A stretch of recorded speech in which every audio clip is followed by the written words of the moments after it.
जय हिंद। मंकित, आप सबका एक इंग्लिश में बहुत बहुत स्वागत है। हमेशा ध्यान मेरा क्वेश्चन पे रहता है, आप पे भी रहता है।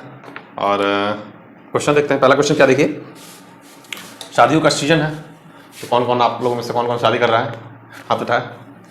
क्वेश्चन पहला है, हमारा एमटीएस का सेट 5 है, ठीक है। बहुत ही अच्छा से हम लोग पढ़ेंगे, कनेक्शन के साथ पढ़ेंगे हम लोग। पहला है क्वेश्चन लैविश, ठीक है। लैविश का क्या बताना है, सिनोनिम बताना है। ऑप्शन है स्केर्स, बोंटीफुल, ब्यूटीफुल नहीं है, ठीक है, ऑस्टियर, सिंपल। देखिए, स्केर्स मतलब होता है कोई चीज कम हो जाता है, दुर्लभ, दुर्लभ बोल सकते हैं। दुर्लभ मतलब किसी चीज के स्कार्सिटी, स्कार्सिटी एक होता है जैसे कमी, किसी चीज में कमी, ठीक है, कमी होता है, तो वही स्केर्स मतलब किसी चीज में कमी। लेविश मतलब होता है कि बहुत ही खर्चीला, जिसमें बहुत सारा खर्चा हुआ हो, या फिर बहुत ही खर्चीला हो। लेविश जिसमें बहुत ज्यादा खर्चा हुआ हो, उसको हिंदी में और हम लोग क्या बोल सकते हैं, लग्जरियस बोल सकते हैं। लग्जरी आपने सुना होगा कि बहुत ही जिसमें खर्चा हुआ, बहुत ही महंगा हो, ऐसा करके।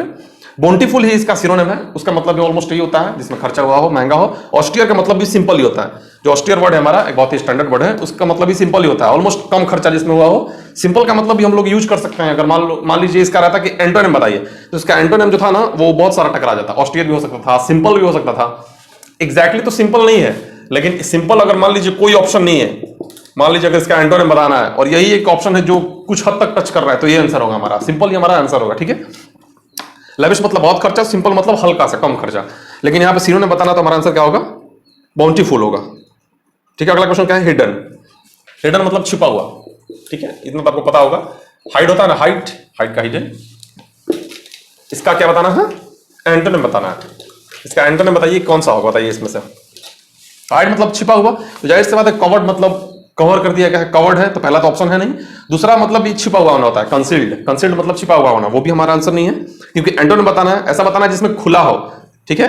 और विल्ड है, जैसे आपने सुना होगा कि ये पोस्टर अनविल्ड हुआ, या फिर यहाँ पे कोई भी चीज अनविल होता है, जैसे कोई पुस्तक अनविल होता है, तो अनविल आपने सुना होगा, अनविल, VEIL, ANUNVEIL। अनविल मतलब होता है कि अनविल हो सकता था हमारा, एंड मतलब हिडन का अनविल हो सकता था, खुला, मतलब अनविल मतलब ओपन होना, खुलना, ऐसा करके होता है। लेकिन विल मतलब छिपा हुआ होना, तो विल्ड छिपा हुआ, कंसील्ड छिपा हुआ, कवर्ड छिपा हुआ, तीनों छिपा हुआ होना है। तो अपेरेंट मतलब लास्ट ऑप्शन में बच गया, तो आंसर भी वही होगा। और अपेरेंट का मतलब भी आप जान लें, अपेरेंट का मतलब होता है, अपेरेंट मतलब एकदम साफ सुथरा, क्या बोलते हैं उसको, अपेरेंट मतलब एकदम छिपा हुआ ना होना, एकदम से क्या बोलते हैं, हिंदी याद नहीं आता है। अपेरेंट मतलब होता है कि खुला टाइप का होना, ऐसा समझ सकते हैं आप। अगला क्वेश्चन क्या है, पारदर्शी, याद आ गया, पारदर्शी। अपेरेंट मतलब पारदर्शी। अगला क्वेश्चन क्या है कि आई कांग्रेचुलेटेड हिम। इसमें देखिए एक बात आपको बता दें, ऑप्शन से because of, due to, on to, his promotion. Because of का यह मतलब नहीं है, जैसे कहना चाहता है कि मैंने उसको कांग्रेचुलेट किया उसके प्रमोशन पे, तो बिकॉज ऑफ नहीं होगा यहाँ पे, क्योंकि कांग्रेचुलेशन जो है उसका एक फिक्स वर्ब, उसका एक फिक्स प्रीपोजिशन है। जैसे कांग्रेचुलेशन जो है वर्ड, उसका एक फिक्स प्रीपोजिशन है। वो क्या क्या है, देखिए, एक है for, congratulations for, congratulations on, और एक है कांग्रेचुलेशंस टू। तो इसका जो वर्ड है ना, ये कोई यूज करने का मतलब ऐसा नहीं बताया गया कि यूज करना जरूरी है। अब चाहे तो जैसे बिना इसका भी काम चल सकता है, लेकिन ये दोनों बताए गए हैं, जैसे कब कब यूज किए जाते हैं। आई कांग्रेचुलेटेड हिम, तो यहां पे होगा ऑन, ऑन हिज प्रमोशन, ठीक है। यहां पे फॉर भी हो सकता था, आप एक बात ध्यान रखें, ऑप्शन में फॉर नहीं है। अगर ऑप्शन में फॉर दे देता, जैसे मान लीजिए ऐसे देता कि because of, due to, on और फॉर, तो ये क्वेश्चन ही गलत हो जाता, या फिर हमें ऑन मारना पड़ता। मान लीजिए एसएससी सोच रहा है, या बैंक जो भी एग्जाम है सोच रहा है कि ऑन ही को ज्यादा प्रेफरेंस दिया जाए, तो ऑन ही आंसर होगा हालांकि, लेकिन फिर भी फॉर यहां पे हो सकता है, मैंने आपको बता दिया। यहां पे ये भी हो सकता है कि I कांग्रेचुलेटेड him for his promotion, लेकिन फॉर से ज्यादा अच्छा ऑन को माना गया है, ठीक है। तो आप इस बात को हमेशा ख्याल रखें कि ऑन एक सबसे अच्छा है, और टू वर्ड को ऐसे ही मतलब मना किया गया है कि यूज करना कोई आवश्यक नहीं है। कभी ग्रुप या किसी पीपल के कुछ समूह होता है, ग्रुप होता है, वहां पर टू आप लगा सकते हैं, जैसे I congratulated to the people of, जो भी है, ऐसा करके, या फिर to the group of cricketers, ऐसा बोल सकते हैं कि I congratulated to the group of cricketers. तो यहां पर टू लगा, लेकिन आप बिना टू के भी बोल सकते हैं, जैसे I कांग्रेचुलेटेड the group of cricketers. तो टू लगा भी सकते हैं, नहीं भी लगा सकते हैं, ऐसा कोई ये नहीं है, लेकिन आप टू का यूज वहीं पे कर सकते हैं, जहां कहीं ग्रुप का बात हो वहीं पे आप कर सकते हैं टू का यूज। ऑन का यूज हम हमेशा करेंगे, बस फॉर का यूज मैंने बता दिया कि फॉर से ज्यादा अच्छा ऑन रहता है, तो आप ऑन का यूज किया करें। अगला क्वेश्चन क्या है, ग्रुप ऑफ सिंगर्स।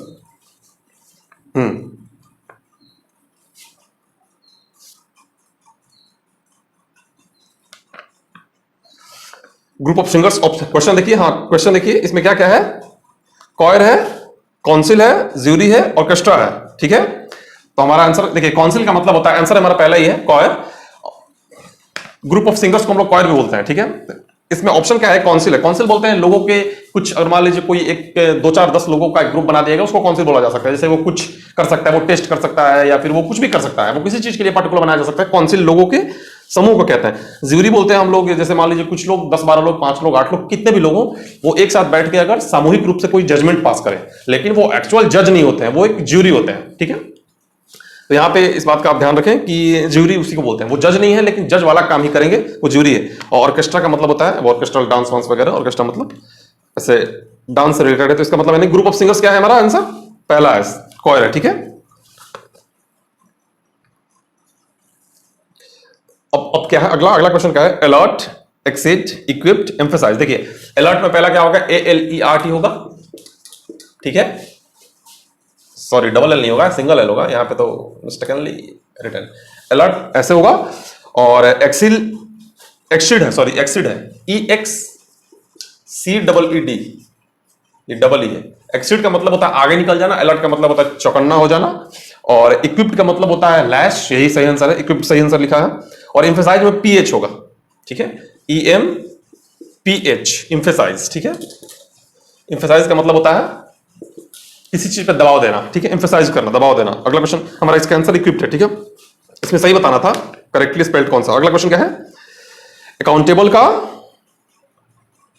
सिनोनिम बताना है, क्या होगा बताइए।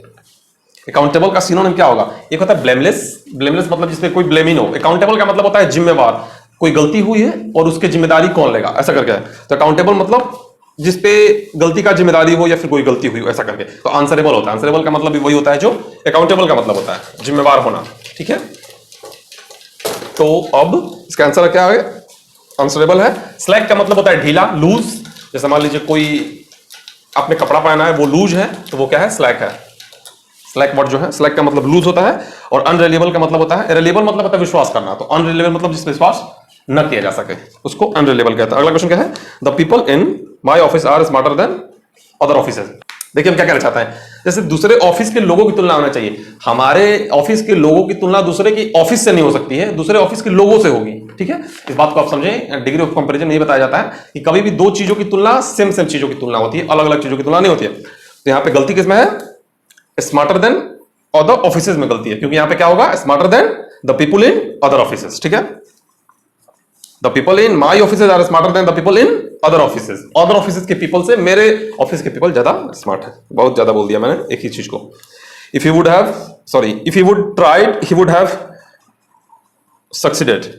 अगर वो ट्राई करता तो शायद वो सक्सेस हो जाता। देखिए पहली बात कि आप दो बार वुड हैव नहीं लिख सकते हैं, पहली बात तो। अगर मान लीजिए यहां पे वुड हैव भी रहता, कुछ देर के लिए हम समझ ले, वुड के बाद तो ट्राई आता ही नहीं है, वुड के बाद तो वर्ब 3 फॉर्म या 2 फॉर्म नहीं आ सकता है, वर्ब 1 फॉर्म में आ, क्योंकि वो मॉडल है, तो मॉडल के बाद तो वर्ब 2 या 3 नहीं आता है, वर्ब 1 आता है। तो इफ ही वुड ट्राई, तो ऐसे गलत हो गया।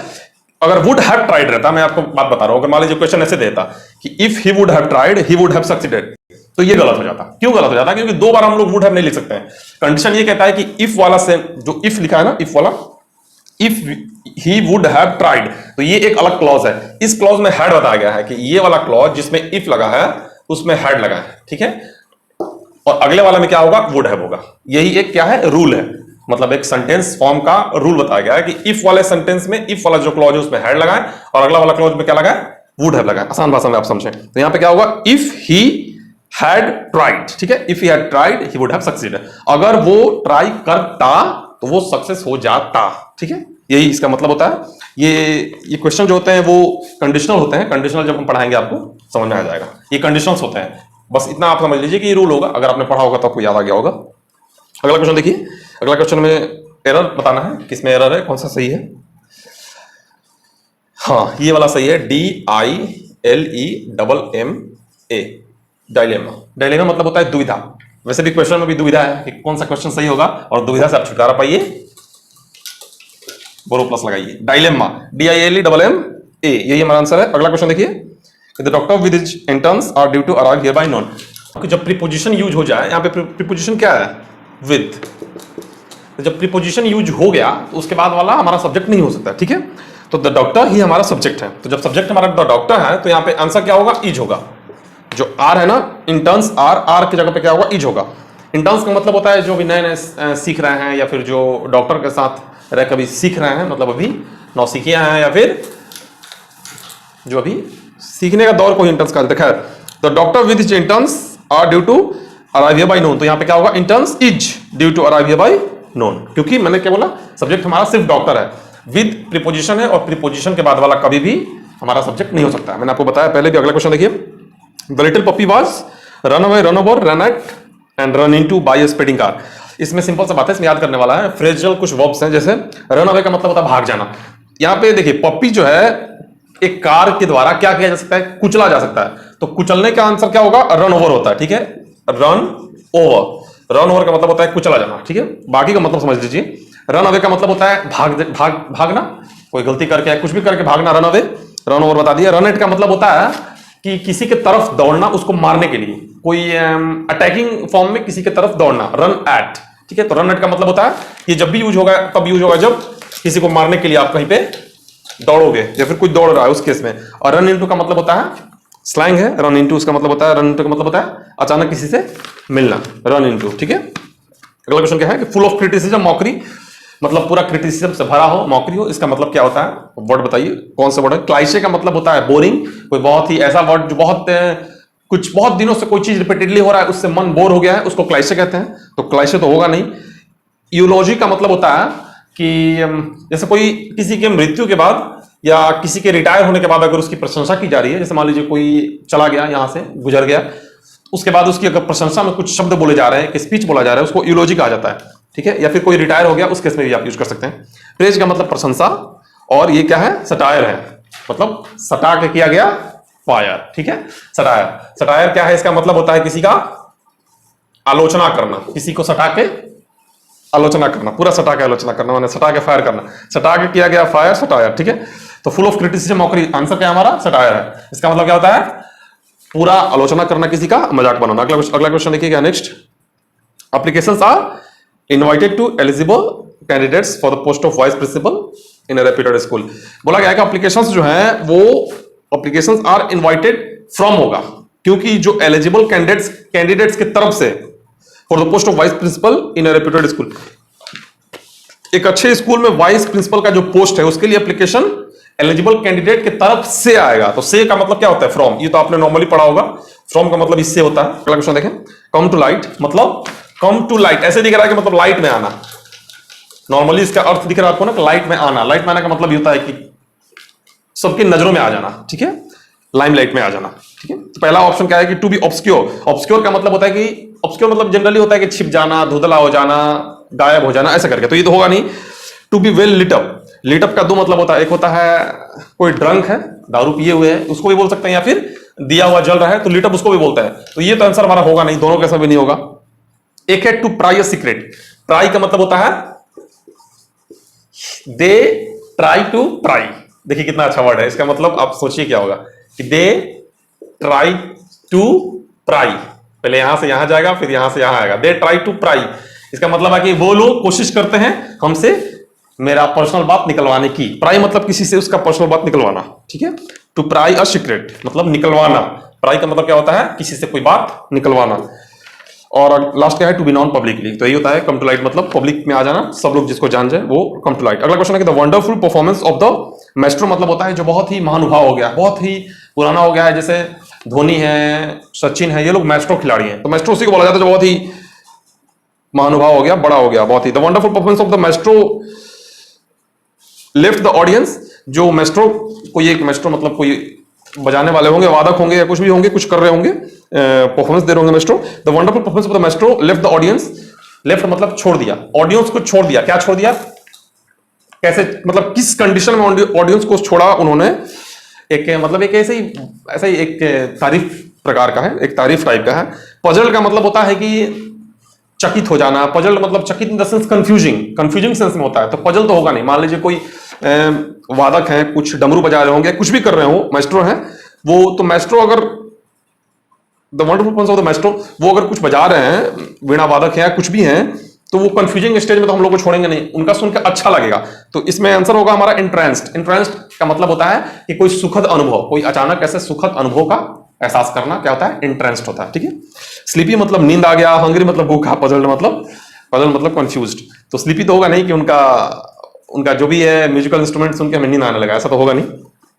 अगला क्वेश्चन क्या है, इंटरेस्ट हमारा आंसर होगा। ठीक है। इसका मतलब होता है एक सुखद अनुभव के साथ चकित हो जाना। The terrorist was arrested for the first time in December 2001। देखिए ये बात हमेशा आप याद रखें, ये जो एक टर्म है, इतना दूर फ्रेज आप याद रखें कि फॉर द, अब यहां पे कुछ भी आप लिख सकते हैं, first, second, third, fourth, fifth, जो भी, सिक्स, सेवेंथ, कुछ भी, और यहां पे टाइम, ये क्या है, फ्रेज है, हमेशा यही यूज होता है। जैसे मैंने I have seen her for the first time, मैंने उसे देखा, I have seen her for the first time, मैंने उसे देखा पहली बार। तो for the first, second, third, कुछ भी बोले, for the second time, for the third time, ये एक फ्रेज है, आप इसे याद कर लें, फॉर द, उसके बाद लिख के टाइम। ठीक है। तो यहां पे जो भी है वैसे हम आपको एलिमिनेट करके बता देते हैं कि आंसर कैसे कैसे गलत है।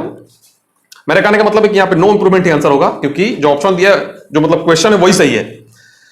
देखिए फॉर फर्स्ट टाइमिंग, पहला ऑप्शन जो है उसमें फर्स्ट के पहले द आना चाहिए था। आपको इतना पता है कि सुपरलेटिव के पहले द आता है, इतना आपको पता होगा। तो फर्स्ट के पहले द आना चाहिए था, जो कि द यूज नहीं किया गया है, इसलिए पहला गलत हो गया। दूसरा, इन द फर्स्ट टाइम में इन आ गया है, इसलिए वो गलत हो गया। द फर्स्ट टाइम तो सही है, लेकिन इन आ गया है। The terrorist was arrested in the first time, तो वो गलत हो गया। और फॉर वन टाइम्स में टाइम्स आ गया, टाइम्स का मतलब ही हो गया अगर प्लूरल हो गया, तो जो प्लूरल हो गया तो यहां पे वन आके थोड़ा सा गलत कर रहा है। लेकिन आप इतना ना दिमाग चला, आप आराम से याद रखें, फॉर द फर्स्ट टाइम हमारा आंसर होगा, क्योंकि वो एक फ्रेज है और वो वही तरीका है बोलने का, आप याद रखें। अगला है गुडविल। गुडविल का एंटोनिम बताना है।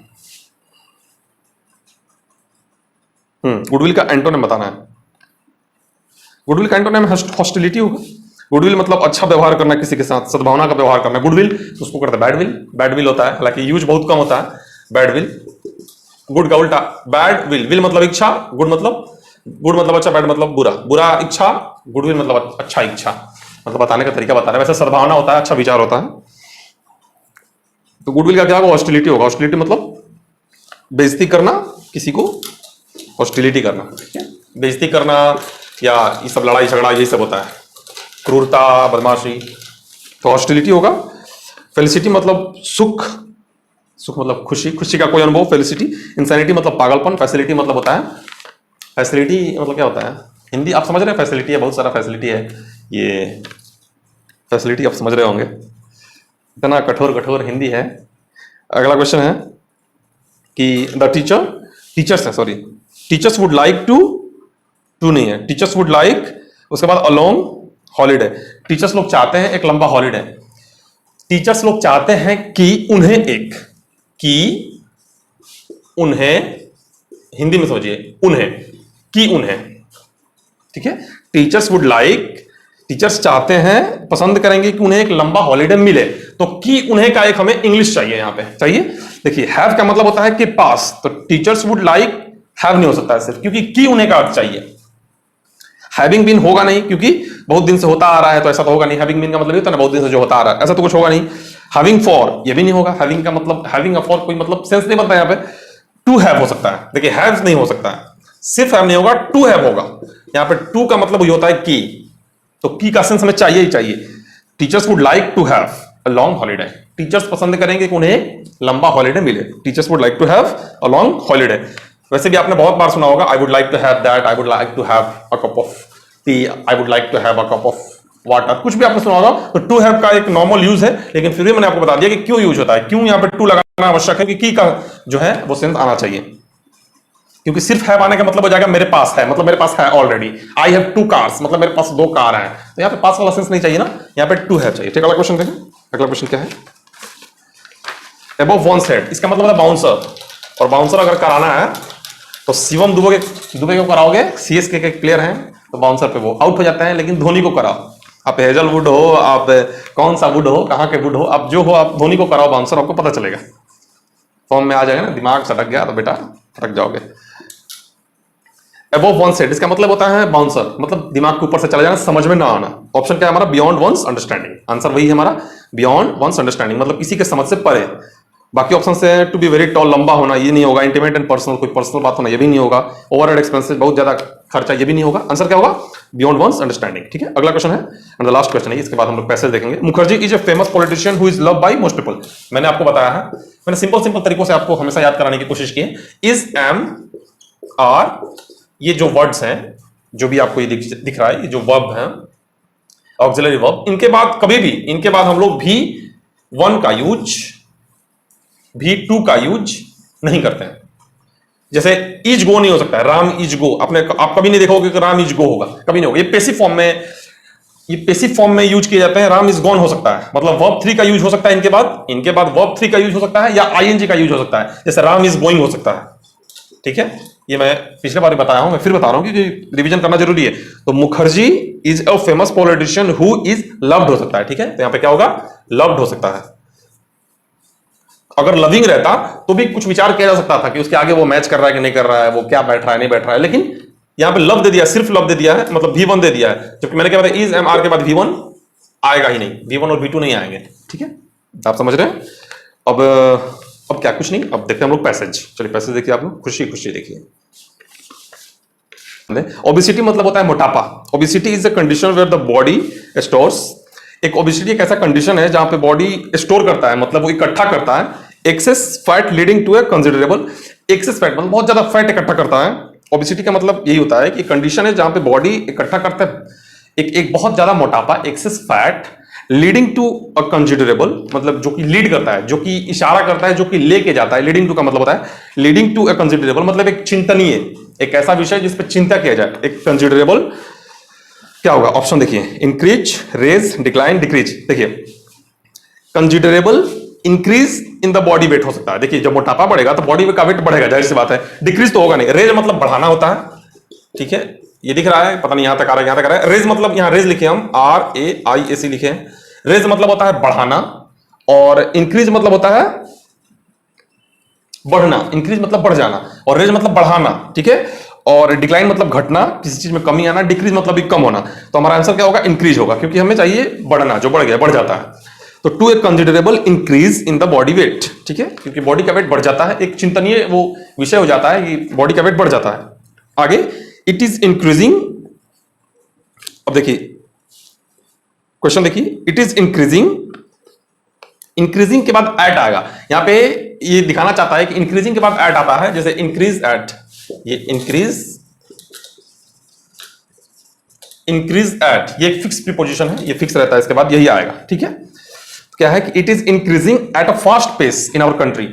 ये मोटापा जो है वो अपने कंट्री में बहुत ही तेजी से बढ़ रहा है। It is increasing at a fast pace in our country. यहां पे बाकी जो ऑप्शंस है, बाई, विद, ऑन नहीं होगा, इंक्रीजिंग विद नहीं होगा, इंक्रीजिंग बाई नहीं होगा, इंक्रीजिंग ऑन नहीं होगा, इंक्रीजिंग एट होगा। ठीक है, it is increasing at a fast pace in our country. आगे, इट हैज, बहुत तेजी से बढ़ रहा है। इट हैज, देखिए it has adverse health effects. इसके बहुत सारे जो है, एडवर्स मतलब बुरे, बहुत ही एडवर्स हेल्थ इफेक्ट्स हैं। बहुत सारे हेल्थ के ऐसे इफेक्ट्स हैं जो बहुत ही बुरे हैं, गंदे हैं, जो हमें बहुत नुकसान पहुंचा सकते हैं। तो इट हैज मेनी होगा। ठीक है, बहुत सारे, तो मेनी का सेंस दे रहा था, तो आंसर क्या होगा हमारा, मेनी होगा, कि it has many adverse health effects and can even. ठीक है, मेनी होगा, लिटिल नहीं होगा, क्योंकि लिटिल मतलब कम होता है, फ्यू मतलब कम होता है, मच मतलब यहां पे नहीं बैठ रहा है। ठीक है, क्योंकि एक अनकाउंटेबल का सेंस नहीं है। तो it has many adverse health effects, countable है, and can even lead to premature death. ठीक है, और हमारा आंसर क्या होगा, लीड होगा। लीड क्यों होगा, क्योंकि देखिए उसके बाद टू दिया है, पॉइंट के बाद टू आता है, सही बात है। स्टार्ट के बाद टू का कोई मतलब नहीं है, टेक टू यहां पर नहीं, लेके जाना।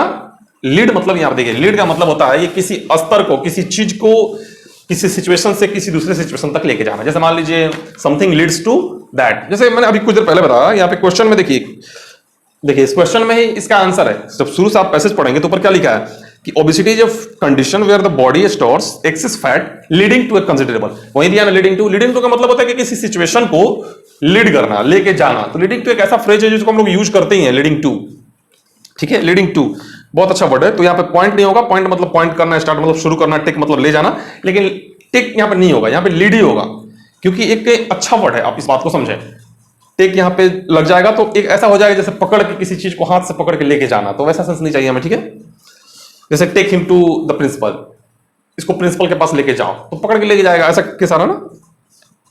तो क्या होगा कि effect and can even lead him to क्या है effects and can even lead to premature death, ठीक है। और ये प्रीमेच्योर का मतलब होता है टाइम से पहले मृत्यु आ जाना। जैसे प्राकृतिक मृत्यु नहीं होगा, जैसे मान लीजिए कोई आदमी 70-80 साल में उसका डेथ होता है, तो प्रीमेच्योर का मतलब होता है कि पहले ही मर जाना, जैसे 30 में, 20 में, 25 में, 40 में, ऐसा करके premature death. The basic cause of obesity is, जो बेसिक कॉज है, मतलब जो सबसे बेसिक कॉज है ओबेसिटी का, मोटापा का, वो क्या है? Is the imbalance between, no imbalance between, one imbalance between या ए इम्बैलेंस बिटवीन। देखिए नो इम्बैलेंस तो होगा नहीं क्योंकि बता रहा है कि बेसिक कॉज बता रहा है। वन इम्बैलेंस तो होगा नहीं, ए हो सकता था, तो ए तो नहीं होगा क्योंकि इम्बैलेंस है, तो आई एम है, तो ई है, तो एन हो सकता था कुछ देर के लिए। अगर हम मान लें कि हो भी सकता था अगर, तो एन हो सकता था। अगर एन और द दे देता तो हम लोग विचार करते कि हाँ क्या होगा दोनों में से कौन सा सुटेबल फिट बैठ रहा है, लेकिन यहाँ पे ए दिया है, तो ए तो वैसे ही गलत हो गया क्योंकि ए तो होगा नहीं क्योंकि आई एम है, तो ऐसे गलत हो गया। तो the basic cause of obesity is the imbalance between energy intake, intake मतलब लेना, एंड एनर्जी एक्सपेंडिचर मतलब एनर्जी का खर्च। जो ओबेसिटी का है वो बेसिक उसका क्या प्रॉब्लम है कि लोग जितना एनर्जी लेते हैं उतना खर्च नहीं करते हैं, ये कहना चाहता है, ठीक है। हटाओ भाई पैसा जटाओ, यही कहना चाहते हैं ये लोग। वो लोग पता नहीं क्या क्या कहना चाहते हैं, ठीक है, कि जितना एनर्जी लोग ले रहे हैं, मतलब जितना एनर्जी वाली चीजें खाते हैं उतना मेहनत नहीं करते हैं लोग, एक्सरसाइज नहीं करते हैं, दौड़ते नहीं होंगे, बहुत सारी चीजें हैं, खा के सो जाते हैं, या फिर अगर आप बहुत ज्यादा पढ़ाई करते हैं और खूब खाते हैं तो भी आपका फैट हो जाएगा, ओबेसिटी आ जाएगी। जरूर तो आएगी आएगी क्योंकि मुश्किल है, मुश्किल है कि ओबेसिटी ना आए, आपको उसके लिए एक्सरसाइज करना ही होगा। ये एक्स्ट्रा का ज्ञान था, ठीक है। आशा करता है आपको पसंद आया होगा हमारा लेक्चर, और फिर हम लोग कंटिन्यू करेंगे। बहुत जल्दीबाजी में आज लेक्चर लिए हैं, एक क्लास में जाना था मुझे और वो भी दूर एक मीटिंग है, खैर। और आप लोग, आशा करते हैं आप लोग अच्छे होंगे, तो ख्याल रखिए, खुश रहिए, और जल्द मिलते हैं आपसे अपने अगले लेक्चर में।